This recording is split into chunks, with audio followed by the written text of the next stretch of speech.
Hi guys, welcome back. In today's video, I'm gonna show you how to add a text on your image on Photoroom.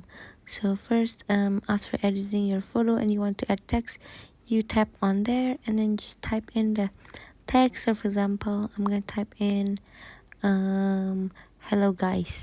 So once you're done, tap done on the top right corner, and then you can pinch in and out to zoom in and zoom out, and then to move around, just tap, and then you can just hold and drag it to anywhere you want. And to change the color, you can just tap there.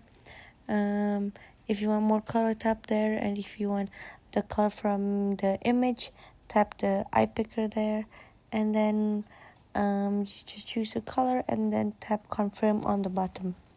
And you can go back, and then you can also change the font. So you can scroll down, and then there is recommended, and then you can just go down and see which one you like. Just tap on the font you like. And you can also change the alignment, so left, center, right, or line breaks. So you can tap the one you like.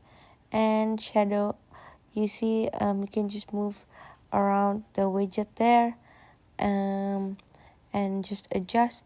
And then if you want it to be blur, again just tap blur and then adjust and tap the color of the shadow. So that's it for today, and thank you for watching.